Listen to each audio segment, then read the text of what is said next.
Vamos a hablar de educación un poquito. Estoy aquí con la catedral de espaldas. Fíjate qué bonito. Imagínate lo difícil que tiene que ser hacer esto. Hoy en día no habría forma de pagarlo. Bueno, mira, desde mi entendimiento hay una palabra muy importante dentro de la educación, que es la palabra distancia. Distancia. Yo soy padre, tengo una niña que va a hacer 7 años y otra niña más pequeña que tiene 3 años y medio casi. Y después tengo estudios pues, de magisterio, pedagogía para poder ejercer, ¿no? Como maestro de escuela. Hay un concepto que creo que es fundamental entender, que es el concepto de distancia. Yo creo que todo lo que se aplica a la educación y a los niños se puede aplicar de cierta manera a los adultos. Y es muy interesante hacer una reflexión sobre ello. El tema de la distancia es algo súper complejo. Yo creo que podríamos hablar horas de él. En artes marciales japonesas, en la esgrima japonesa sobre todo, bueno, en general en todas, ¿no? Pero lo que es en la esgrima japonesa, el concepto de distancia se estudia en muchísima profundidad. Cuando voy a poner un ejemplo muy sencillo, y yo os recomiendo observar, porque observando se aprende mucho. Cuando vas a un parque infantil con tus hijos o hijas, o con tus sobrinos, o simplemente te sientas en un parque infantil porque te apetece una sombra, y te fijas en qué distancia tienen los padres o los cuidadores, porque a veces son abuelos, tíos, primos, lo que sea, con los niños que están jugando en el parque. Hay padres que se sientan en el banco y los niños están jugando a una distancia bastante lejana. Y en el otro extremo están los padres que tienen casi las manos puestas en las axilas de los niños para que no se caigan. Y van detrás de ellos por todo el parque, ¿no? Y luego hay una distancia, que es la distancia flexible, en la que hay padres que se acercan y se alejan de los niños. Y después hay una distancia que, que quizás sea, desde mi perspectiva, humilde forma de ver, la distancia correcta, que es la distancia en la que el niño tiene suficiente libertad para moverse por donde quiera del parque, experimentar con los diferentes juegos que hay en el parque, pero es una distancia en la que el niño se siente seguro. Es curioso porque los parques muchas veces están diseñados con juegos y actividades a los que, bueno, pues de alguna manera el niño no sabe si son apropiados para su edad o no. Y hay niños que intentan escalar estructuras, hay niños que intentan tirarse por algún sitio, y tú vas viendo que en función de las edades los niños van accediendo a más actividades o menos actividades del mismo parque. Y el mismo niño un año usa una serie de cosas y al año siguiente ya empieza a usar otras, y al año siguiente hace cosas que ni te imaginabas que se podían hacer, como subir por partes de la estructura que ni siquiera están hechas para subir por ellas, pero el niño sube o la niña sube. Y entonces la distancia justa es algo, creo, fundamental en la educación de los niños. El ejemplo que he puesto del parque, sigo con él un poquito para acabar de entender el concepto de distancia en un nivel material. Eh, Imagínate a un niño subiendo por una estructura, quiere subir pero le da miedo. Imagínate unos barrotes que forman como una especie de escalera y el niño quiere subir hasta arriba y engancharse con una plataforma para tirarse por un trampolín.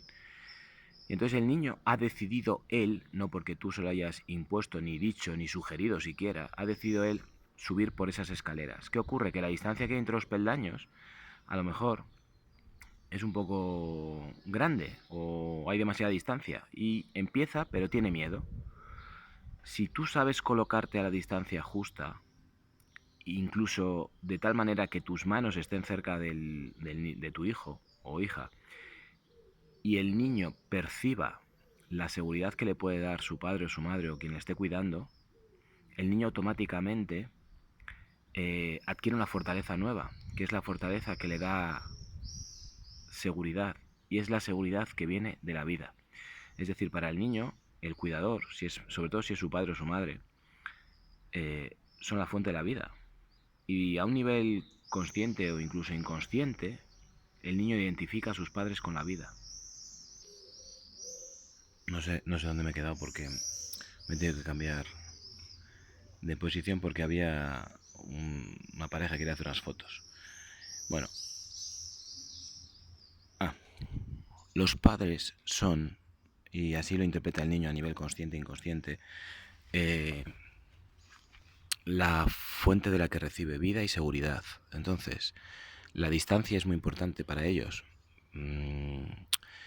Cierta cercanía, cierto colocar las manos de determinada manera, les puede permitir a ellos superar ciertas dificultades y sentir éxito, que al fin y al cabo es de lo que se trata. Es decir, no hay mayor victoria para un padre que conseguir que a través de su cercanía a la distancia apropiada, su hijo o hija experimente la sensación de lograr una meta o lograr éxito. Otro vídeo hablaré de cómo entiendo yo el tema de la gestión de la frustración, ¿no? Pero en los niños es fundamental que tengan muchas experiencias de éxito, pero muchas veces ese éxito pasa porque los padres sepan colocarse donde se tienen que colocar para permitir que eso suceda.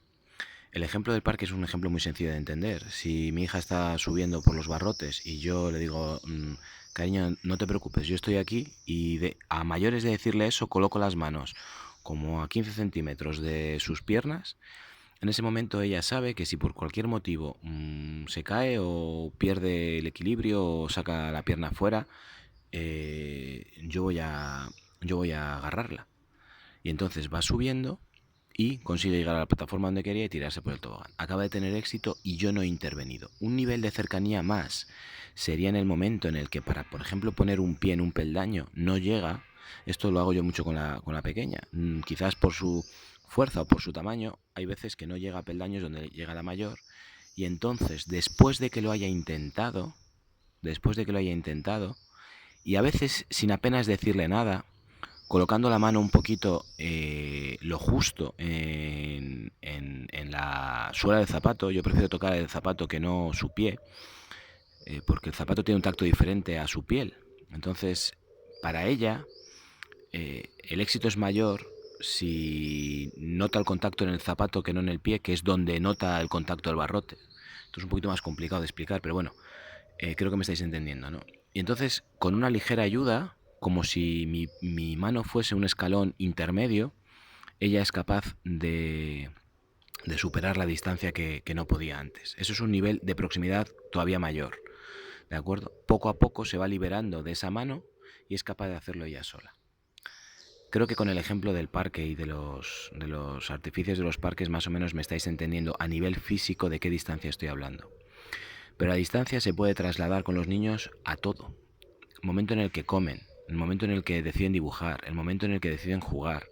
Las intervenciones que tenemos los adultos deben de ser totalmente respetuosas con el deseo que surge en el niño. Y ojo cuando estoy hablando de deseo.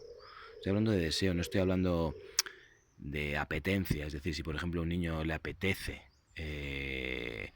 acabarse una bolsa, no sé, imagínate de gominolas o de cortezas o de la mierda que sea, entiendo que la intervención sabia para evitar un problema de muchos factores diferentes, no solamente un problema de estómago, es intervenir y trabajar sobre eso. ¿Cómo retiramos un centro de interés de un niño? Pues también le podemos dedicar un vídeo a ello, ¿no? Pero bueno, me refiero que el tema de la distancia y el tema de permitir al niño hacer, en ningún momento me estoy refiriendo a un permisivismo, ¿no? ¿Eso existe?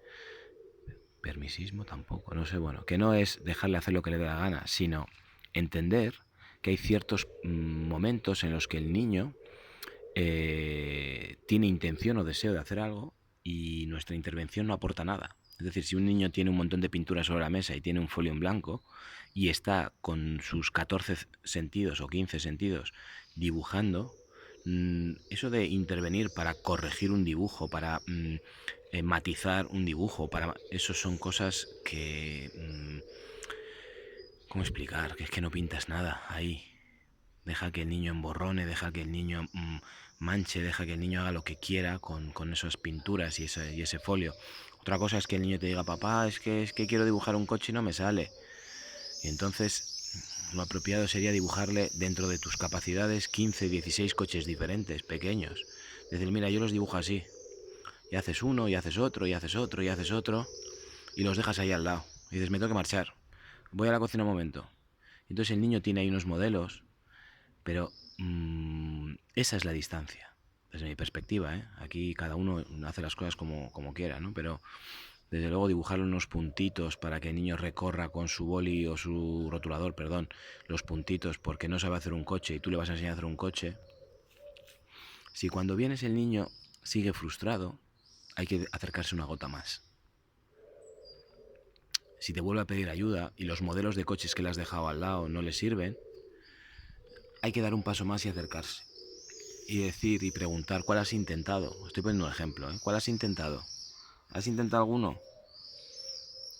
Entonces ver qué te responde el niño, si lo ha intentado, simplemente es que está superado, porque a veces los niños están superados y tú no lo tienes que tener la sensibilidad suficiente para captar que están superados. Entonces te puede decir, no, es que no me sale porque me tuerzo, porque me salgo. Bueno, vamos a ver. Entonces le puedes hacer tú, si el coche por ejemplo es un rectángulo, encima un cuadrado y debajo dos círculos, a lo mejor le puedes hacer el rectángulo, a lo mejor le puedes hacer los dos círculos y la primera raya de la base del rectángulo. Y luego que lo acabe. Y luego, por supuesto, una vez que termine el dibujo, joder, fíjate lo que has hecho aquí, ¿eh? Pues está... Primero, antes de nada, analizar el dibujo con el niño para que él vea que tú estás captando lo que él ha puesto en el papel. Y después ya si quieres, una palmadita en la espalda, un qué bonito es, un me encanta, un joder, qué bien te ha quedado. Pues fíjate, se parece a este, pero casi me gusta más el tuyo. Oye, ¿y lo vas a pintar? No le digas que lo pinte, porque a lo mejor no lo quiere pintar porque le ha costado tanto esfuerzo dibujarlo que ya lo último que quiere es seguir con el tema. Eso es mantener la distancia. Con la comida pasa igual. Con la comida es una batalla para muchas familias.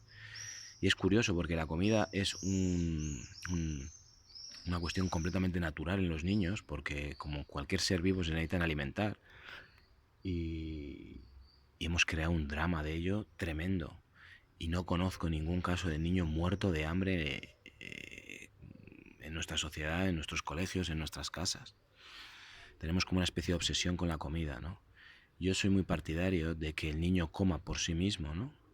Y que mastique y que demás, y que si el niño quiere... A ver cómo explico esto para que se entienda. Guarrear con la comida, que guarree, porque es su comida, es lo que se va a meter en la boca. El niño tiene que palpar la comida a veces, el niño necesita comprobar las texturas porque se lo va a meter en la boca. Que a ti te puede parecer una guarrada tocar la comida, pero tú te das cuenta de que muchas de las texturas que para ti son absolutamente conocidas, el niño las desconoce y lo va a introducir en su boca. No sé si en algún momento te has parado a pensar, o nos hemos parado a pensar qué puede suponer meterse algo en la boca.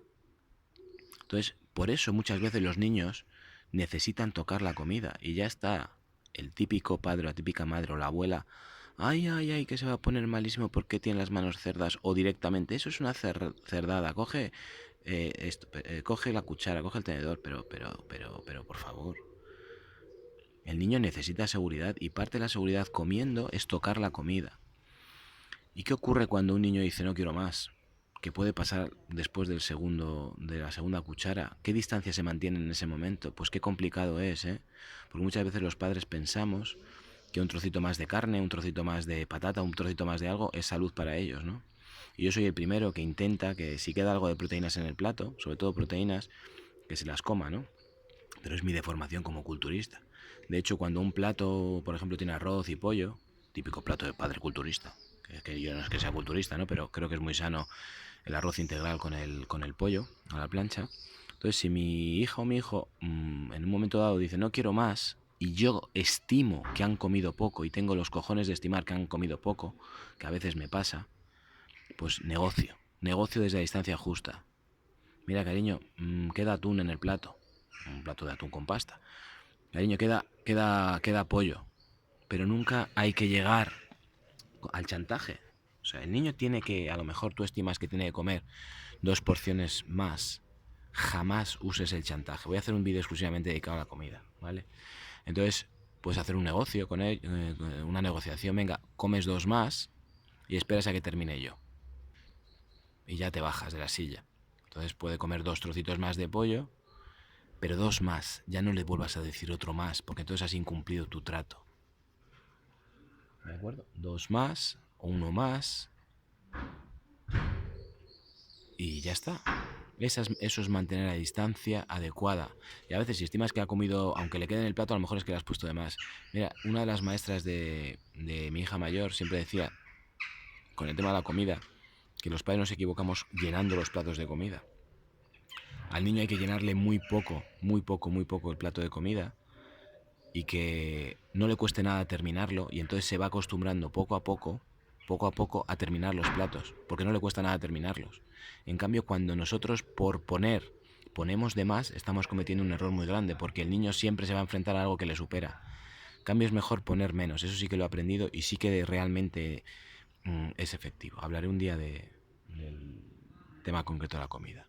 Pues yo no sé si con estos ejemplos el tema de la distancia ha quedado claro, ¿no? Pero mantener la distancia es saber estar en el sitio en el que le das libertad al niño, pero el niño se siente seguro de que puede hacer cosas nuevas y que puede manifestar sus deseos y su singularidad sin la imposición de un padre o una madre. Y eso hay un millón de ejemplos. No sé si en los comentarios queréis comentar o hacer alguna pregunta y podemos hacer otro vídeo sobre esos casos particulares, qué distancia desde mi perspectiva se podría mantener.